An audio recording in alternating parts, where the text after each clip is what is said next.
사도신경으로 우리의 신앙을 고백합니다. 전능하사 천지를 만드신 하나님 아버지를 내가 믿사오며 그 외아들 우리 주 예수 그리스도를 믿사오니 이는 성령으로 잉태하사 동정녀 마리아에게 나시고 본디오 빌라도에게 고난을 받으사 십자가에 못 박혀 죽으시고 장사한 지 사흘 만에 죽은 자 가운데서 다시 살아나시며 하늘에 오르사 전능하신 하나님 우편에 앉아 계시다가 저리로서 산자와 죽은 자를 심판하러 오시리라. 성령을 믿사오며 거룩한 공회와 성도가 서로 교통하는 것과 죄를 사하여 주시는 것과 몸이 다시 사는 것과 영원히 사는 것을 믿사옵나이다. 아멘. 찬송가 342장입니다.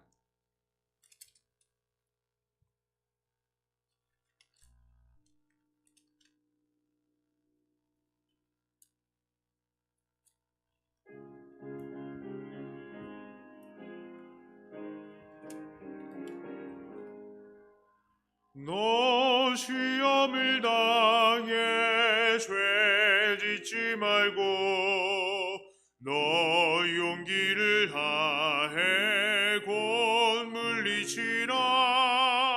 너 시험을 이겨 새 힘을 얻고 주 예수를 믿어 늘 승리하라. 우리 구주의 힘과 그의 위로를 빌라. 주님 내 편에 서서 항상 도우시리. 내 친구를 삼가 잘 선택하고 너 언행을 삼가 늘 조심하라. 너 열심을 다해 늘 충성하고 온 정성을 다해 주 봉사하라. 우리 구주의 힘과 그의 위로를 빌라. 주님 내 편에 서서 항상 도우시리. 잘 이기는 자는 상 받으리니 너 낙심치 말고 늘 전진하라. 내 구세주 예수 힘 주시리니 주 예수를 믿어 늘 승리하라. 우리 구주의 힘과 그의 위로를 빌라. 주님 네 편에 서서 항상 도우시리.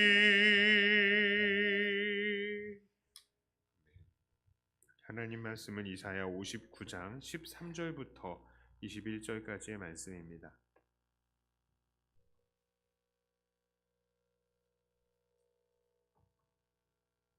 이사야 59장 13절부터 21절까지의 말씀입니다. 우리가 여호와를 배반하고 속였으며 우리 하나님을 따르는 데에서 돌이켜 포학과 패역을 말하며 거짓말을 마음에 잉태하여 낳으니 정의가 뒤로 물리침이 되고 공의가 멀리 섰으며 성실이 거리에 엎드러지고 정직이 나타나지 못하는도다. 성실이 없어짐으로 악을 떠나는 자가 탈취를 당하는도다. 여호와께서 이를 살피시고 그 정의가 없는 것을 기뻐하지 아니하시고 사람이 없음을 보시며 중재자가 없음을 이상히 여기셨으므로 자기 팔로 스스로 구원을 베푸시며 자기의 공의를 스스로 의지하사 공의를 갑옷으로 삼으시며 구원을 자기의 머리에 써서 투구로 삼으시며 보복을 속옷으로 삼으시며 열심을 입어 겉옷으로 삼으시고 그들의 행위대로 갚으시되 그 원수에게 분노하시며 그 원수에게 보응하시며 섬들에게 보복하실 것이라. 서쪽에서 여호와의 이름을 두려워하겠고 해돋는 쪽에서 그의 영광을 두려워할 것은 여호와께서 그 기운에 몰려 급히 흐르는 강물같이 오실 것이미로다. 여호와의 말씀이니라. 구속자가 시온에 임하며 야곱의 자손 가운데에서 죄과를 떠나는 자에게 임하리라. 여호와께서 이르시되 내가 그들과 세운 나의 언약이 이러하니 곧 네 위에 있는 나의 영과 네 입에 둔 나의 말이 이제부터 영원하도록 네 입에서와 네 후손의 입에서와 네 후손의 후손의 입에서 떠나지 아니하리라 하시니라. 여호와의 말씀이니라. 아멘. 오늘 이사야의 59장은 크게 세 부분으로 나뉠 수 있습니다. 1절부터 8절까지는 백성들의 죄를 지적하는 선지자의 모습을 볼 수 있습니다. 여기에서 선지자는 이들 이스라엘 사람들을 규탄하면서 너희 손가락, 그리고 너희 손, 너희의 입술, 이게 죄로 가득하다. 너희가 죄인이다 라고 지적을 합니다. 자, 그런데 그 이후에 9절부터 15절까지를 보면 여기서도 이스라엘의 죄가 가득하다라고 말을 하고 있는데요. 말하는 이 선지자의 위치가 바뀝니다. 1절부터 8절까지는 너희가 죄가 있다라고 말을 하는데요. 9절부터 15절에서는 우리가 죄가 있다라고 말을 하는 것이죠. 사실 선지자는 죄가 없습니다. 그럼에도 이사야 선지자는 이들이 자기의 죄, 자기들의 모든 사람들의 문제를 죄의 문제로 여기고 자기의 죄를 문제로 여기고 하나님 앞에 엎드리고 있는 거예요. 자, 그런데 더 놀라운 것은요, 이런 백성들에 대한 하나님의 태도입니다. 하나님도 지금 이런 이스라엘의 죄악의 문제를 자기의 문제로 여기시고 담당하시고 계신다는 거예요. 오늘 15절 16절의 말씀입니다. 성실이 없어짐으로 악을 떠나는 자가 탈취를 당하는도다. 여호와께서 이를 살피시고 그 정의가 없는 것을 기뻐하지 아니하시고 사람이 없음을 보시며 중재자가 없음을 이상히 여기셨으므로 자기 팔로 스스로 구원을 베푸시며 자기의 공의를 스스로 의지하사. 자, 여기에서 하나님께서는 백성의 중재자가 없는 것, 이 사람들이 없는 것 이상히 여기신다라고 하는데, 이 말은요 정말로 있어서는 안 될 아찔한 일로 여기셨다라는 거예요. 이상히 여기셨다는 뜻이 정말 심각하게 생각하셨다는 거죠. 자, 그래서 하나님께서는 친히 이제 이스라엘 백성들을 친히 구원하시고 원수와 대적들을 친히 멸하신다라는 것을 말씀하시고 계십니다. 여기 이 말씀은 정말 예수님을 통해서 완전히 우리에게 이루어진 것을 볼 수 있죠. 우리가 아직 죄인 되었을 때에 우리 예수님은 우리에게 오셨습니다. 그리고 우리의 죄의 문제를 다 담당하시고 우리를 대표해서 죽으시고 부활하셨습니다. 그리고 바로 그것을 통해서 죽음의 세력을 이기시고 우리에게 영원한 생명을 허락하신 것입니다. 이렇듯이 우리 하나님은 우리의 죄를 그냥 내버려 두지 않으시고요, 우리의 죄를 친히 담당하시는 하나님이신 것이죠. 자, 오늘 이러한 백성들의 죄를 담당하는 선지자의 모습, 그리고 이 백성들의 죄를 담당하시는 하나님의 모습을 통해서 우리는 무엇을 도전받습니까? 그렇습니다. 우리도 우리의 형제들의 죄를 담당하는 사람이 되어야 합니다. 오늘 이사야 선지자도 그의 백성들의 죄를 품었고, 또한 하나님도 그 백성들의 죄를 품어서 중재자의 역할, 그러니까 그 백성들의 대표자가 되어서 원수를 물리치는 역할을 하셨던 것입니다. 오늘날 사회를 보면요, 참 많은 갈등이 있습니다. 지난 3월 15일에 뉴스가 났는데요, 이게 좀 공신력 있는 사람들을 대상으로 조사를 한 거래요. 이 국회의장 직속 자문기관, 말도 거창하다. 여기 국회 국민통합위원회 경제분과위원회라는 데서요, 국회 도서관에 등록된 전문가들이 있대요. 이 전문가 1801명을 대상으로 조사를 했는데, 우리나라가 어떤 나라입니까? 갈등이 심합니까? 심하지 않습니까? 물어봤더니 89%가 한국 사회가 갈등이 심각합니다 라고 대답을 한답니다. 우리가 이거 조사하지 않아도 우리나라 갈등이 심각한 나라구나 어느 정도는 알고 있었는데, 이렇게까지 지금 또 이야기를 해요. 전문가들도 이야기를 합니다. 자, 그런데 그 원인이 무엇이냐 물어봤더니 정치적인 원인이 63%, 그리고 경제적인 원인이 30.9%라고 합니다. 자, 이게 무슨 말입니까? 그만큼요 서로를 품지 못하는 거예요. 품지 못하는 겁니다. 경제적으로 많이 번 사람들이 많이 벌지 못하는 사람들을 품고 이 사람들을 돌보지 못한다는 것이죠. 정치적인 것은 무엇입니까? 이 정치도 그래요. 참 우습습니다. 이 나라의 발전을 위해서 서로 좋은 정책을 가지고 선의의 경쟁을 해나가면 얼마나 좋습니까? 그런데 이 사람들이 모여가지고 하는 게요, 서로 헐뜯는 겁니다. 그리고 자기 당이 아닌 사람들은 무언가 한 자리 한다라고 하면요, 정말 이 사람 사돈의 팔촌까지 다 뒤집어가지고 범죄와 비리 이력을 알아내죠. 그리고 사실 우리가 털어보면 비리가 없는 사람이 어디 있습니까? 다 문제가 있죠. 자, 이러다 보니까 서로 싸움만 하다가 아까운 세월을 다 보내는 거예요.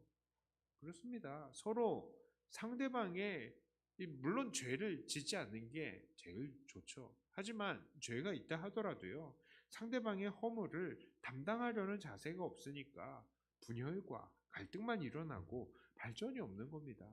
나라가 그래서 참 힘든 거예요. 교회도 그렇습니다. 가정도 그렇고요. 너는 이게 문제다, 너 이렇게 하지 말아라, 이런 지적만 하면서 상대방을 비난하기에 바쁘죠.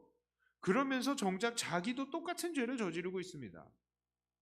그러면 그 상대도 똑같이 말하죠. 야, 너도 문제야 라고죠. 이러다 보니까 교회도 가정도 계속 갈라지고 나누어집니다. 그러나 우리는, 특히 우리 교회와 믿는 자들은 형제들의 죄를 내 죄처럼 여기고 그 문제를 내가 해결해 주기 위해서 애써야 되는 것이죠. 비난하기보다, 배척하기보다 내가 앞장서서 그 허물을 덮어주고 함께 성장하려고 노력해야 하는 것입니다. 바로 그것이 선지자가 보여줬던, 그리고 우리 하나님께서 우리에게 베풀어 주셨던 죄를 담당하는 모습이라는 것이죠. 우리는 이렇게 서로의 죄를 담당하는 자들이 되어야 합니다. 자, 그런데 오늘 본문에서 볼 수 있는 또 다른 흥미로운 점이 있습니다. 그것은요, 하나님께서 원수들을 대할 때에 마치 용사처럼 원수들과 싸운다는 거예요. 자, 17절과 18절의 말씀입니다. 공의를 갑옷으로 삼으시며 구원을 자기의 머리에 써서 투구로 삼으시며 보복을 속옷으로 삼으시며 열심을 입어 겉옷으로 삼으시고 그들의 행위대로 갚으시되 그 원수에게 분노하시며 그 원수에게 보응하시며 섬들에게 보복하실 것이라. 자, 하나님은요, 여기서 그의 백성들을 구원하시기 위해서 공의의 갑옷, 구원의 투구, 보복의 속옷, 열심의 겉옷 입으면서 원수들에게 보복하실 것이다 라고 말씀하십니다. 마치 한 명의 용사가 완전 무장하는 것처럼 하나님을 묘사하고 계시죠. 사실 엄밀히 따지고 보면 하나님은 영이신데요, 무장할 필요가 없습니다. 무장할 필요가 없는데도, 그리고 실제로 이 말씀을 완전히 성취하러 오신 구원자 예수님도 이렇게 무장하러 오시지 않으셨죠. 무장하시지 않으셨습니다. 자, 그러나 이렇게 하나님을 무장한 용사처럼 묘사하는 것은 그만큼 하나님께서는 그의 백성들에게 공의와 구원을 바로 세우시고 또 대적들을 보복하시는 데에 그만큼 열심을 내실 것이다 라는 것을 백성들에게 알리기 위해서 자기를 이렇게 무장한 용사로 보여주시는 것입니다. 그런데요, 우리가 이렇게 무장한 용사의 모습을 생각할 때에 한 가지 생각나는 게 있죠. 바로 하나님의 전신갑주를 입으라는 바울의 명령입니다. 에베소서 6장 13절부터 17절까지의 말씀이요. 자, 그러므로 하나님의 전신갑주를 취하라. 이는 악한 날에 너희가 능히 대적하고 모든 일을 행한 후에 서기 위함이라. 그런즉 서서 진리로 너희 허리띠를 띠고 의의 호심경을 붙이고 평안의 복음이 준비한 것으로 신을 신고 모든 것 위에 믿음의 방패를 가지고 이로써 능히 악한 자의 모든 불화살을 소멸하고 구원의 투구와 성령의 검, 곧 하나님의 말씀을 가지라. 자, 분명히 바울이 말하는 갑주의 내용은요, 오늘 본문이 말하는 내용과는 조금씩 다릅니다. 같은 거 하나는 구원의 투구만 하나 같아요. 그러나 공통적인 것이 무엇이냐? 바로 원수를 대적하기 위해서 무장을 취하고 있다는 것입니다. 자, 그리고 여기서 우리는 깨닫게 되는 게 있어요. 바로 원수를 대적하면서 하나님의 백성을 구하는 일, 똑같죠. 네. 원수를 대적하면서 하나님의 백성을 구하는 일에는 하나님께서 그리고 예수님께서 이것을 하신 일이기도 하시지만 오늘날 그 하나님께서 하신 일을 우리들이 그대로 이어받고 있다는 거죠. 그리고 이 오늘 하나님의 거룩한 용사가 되어서 대적을 물리치실 것을 하나님께서 또 약속을 하셨고 또 예수님께서 정말 그렇게 대적을 물리치셨잖아요. 그런 것처럼 오늘날 우리도 죄악의 세상에 대해서는 하나님께서 그렇게 하셨듯이 예수님께서 그렇게 하셨듯이 오늘 우리도 용사처럼 싸우면서 하나님의 백성들을 구원해내야 한다는 것입니다. 하나님께서 용사로 자기를 나타내셨죠. 그것처럼 우리도 그 백성들을 구원하기 위해서 용사로 무장해야 된다는 것입니다. 그래서요, 바울도 이렇게 전신갑주를 취하라 라고 한 다음에 무엇을 얘기하냐면요, 18절 19절을 더 주목해 봐야 돼요. 에베소서 6장 18, 19절. 모든 기도와 간구를 하되 항상 성령 안에서 기도하고 이를 위하여 깨어 구하기를 항상 힘쓰며 여러 성도를 위해서 구하라. 뭐요? 깨어 구하면서 무엇을요? 성도를 위해서 구하라래요. 자기가 아니라 성도들을 위해서. 그 다음에 또 나를 위하여 구할 것은 내게 말씀을 주사 나로 입을 열어 복음의 비밀을 담대히 알리게 하옵소서. 결국 복음을 전해서 그것을 통해서 또 사람들을 구원한다는 거예요. 기도하되 성령 안에서 기도해서 여러 성도들을 위해서 기도하고 또한 바울에게 말씀을 주셔서 복음의 비밀을 담대히 알리게 해달라고 세상을 구원하게 해달라고 기도하라 합니다. 즉 이렇게 무장을 해서 죄악의 세상과 싸워서 결국 해내야 할 것이 무엇이냐? 바로 하나님의 백성들을 구원하라라는 말씀이에요. 마치 오늘 본문에서 하나님께서 전신갑주를 취해가지고 죄악의 세상과 대적해서 결국 하나님의 백성들을 구원해내시는 것처럼 오늘도 우리가 하나님의 전신갑주를 취하여서 결국 해내야 되는 것은 무엇이냐? 하나님의 백성들을 구원하라는 것이죠. 그것이 바로 오늘 우리가 받은 사명이라는 것입니다. 자, 오늘날 어떤 사람들은요, 자기들이 하나님 안에서 거룩한 싸움을 싸워야 된다라고 하면서 많이 기도해요. 좋습니다. 그런데요, 많이 시위도 합니다. 그런데 이상하게요, 이 사람들이 시위를 하고 정치적으로 자기들의 문제를 막 피력하는 거 좋아요. 좋습니다. 하지만 그들이 정말로 주목하는 것이 무엇이 되어야 합니까? 영혼 구원이 되어야 되잖아요. 영적인 무장을 하고 싸움을 했으면 결국에는 영혼을 구원을 해야 되는데 영혼 구원하는 것에는 등한시하는 것을 봅니다. 그 싸움의 목적이 그냥 정부 물러가라 이거지 하나님의 백성들을 구원하는 데에 초점이 있지 않더라고요. 그래서 결국에는 많은 사람들이 오히려 이런 문제 때문에 시험을 당하고 넘어지고 교회가 그냥 이용당하기만 하는 것을 봅니다. 그러나 우리의 싸움의 목적은 분명합니다. 우리는 바로 영혼 구원에 초점을 맞춰야 되는 거예요. 우리 교회 코로나 때문에 교회가 막 이렇게 긴장하고 서로 모이는 것들을 더 자제하는 이유가 무엇입니까?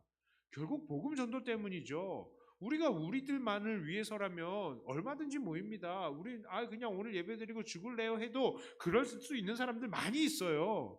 그럼에도 불구하고 우리가 그냥 우리가 좀 모이지 맙시다 하는 이유는 다 복음 전도 때문인 겁니다. 세상 사람들이 저 봐라 교회 바이러스의 온상이다 이런 이야기가 하면 안 되니까 우리가 사람들을 생각하면서 우리가 자중하고 있는 것 아니겠습니까? 자, 이제 말씀을 정리합니다. 자, 오늘 말씀을 통해서 우리는 두 가지 교훈을 받았죠. 첫째로 우리는 형제들의 죄를 담당하는 자가 되어야 된다. 자, 두 번째로 우리도 거룩한 용사가 되어서 원수들과 싸워서 결국 형제들을 구원하는 자가 되어야 된다는 것입니다. 이런 삶을 통해서 형제들과 더욱더 한 몸을 이루어내시고 또 영혼들을 구원해 가시는 저와 여러분들이 다 되시기를 주님의 이름으로 축복합니다. 기도합니다. 하나님 아버지, 감사합니다. 이 죄인들을 그냥 죽어야 되는 상황에 내버려 두지 아니시고 이들의 죄를 마치 하나님의 자신의 죄로 여기시고 우리의 죄를 담당하시고 우리를 위해서 예수님 보내주셔서 십자가에 달려 돌아가시게 하심을 감사합니다. 하나님, 우리가 이런 사랑을 받았으니 우리도 다른 사람들의 죄를 담당하고 세상을 구원하는 자가 되게 해 주시옵소서. 세상이 참 많은 갈등이 있고 다툼이 있습니다. 서로를 비난하기에 바쁩니다. 그러나 그 세상 속에서 우리 믿는 자들은 모든 것이 다 나 때문이다, 내 탓이다, 내 죄다 이렇게 이야기를 하며 품어내는 사람들이 되게 해주시고 이것으로 인하여서 복음의 선한 영향력이 끼쳐가게 하여 주시옵소서. 하나님, 우리 믿는 사람들 정말 하나님께서 우리에게 보이셨던 것처럼 믿음의 용사가 또한 되게 하여 주시옵소서. 죄악의 세상과 정말 최선을 다해서 싸우되 우리가 결국 이 싸움 끝에서 얻어야 하는 것이 바로 영혼 구원이라는 것을 깨닫고 영혼들을 생각하고 영혼들을 살리는 우리들이 되게 하여 주시옵소서. 하나님, 우리가 기도합니다. 이 기도의 모든 내용들이 결국 우리가 더욱더 기도를 통하여서 주님을 닮아가는 사람들이 되게 하여 주시고 주님 닮아가며 어디서나 주의 용사로 참 이 어려운 코로나의 시국에도 복음이 우리를 통하여서 증거되는 하나님 그런 놀라운 역사가 될 수 있도록 우리가 이 기도의 시간에 무장되게 하여 주시옵소서. 하나님, 정말 기도해야 될 때인 줄을 깨닫고 우리들이 어디에서나 긴장하고 기도하는 자들 되게 하여 주시옵소서. 감사합니다. 우리 주 예수님 이름으로 간절히 기도드리옵나이다. 아멘. 하늘에 계신 우리 아버지여, 이름이 거룩히 여김을 받으시오며 나라의 임하옵시며 뜻이 하늘에서 이룬 것 같이 땅에서도 이루어지이다. 오늘날 우리에게 일용할 양식을 주옵시고 우리가 우리에게 죄 지은 자를 사하여 준 것 같이 우리 죄를 사하여 주옵시고 우리를 시험에 들게 하지 마옵시고 다만 악에서 구하옵소서. 대개 나라와 권세와 영광이 아버지께 영원히 있사옵나이다. 아멘. 받은 말씀 가지고 또 교회를 위해서 기도하시고 각자 가지고 나오신 기도 제목으로 기도하시다가 돌아가겠습니다.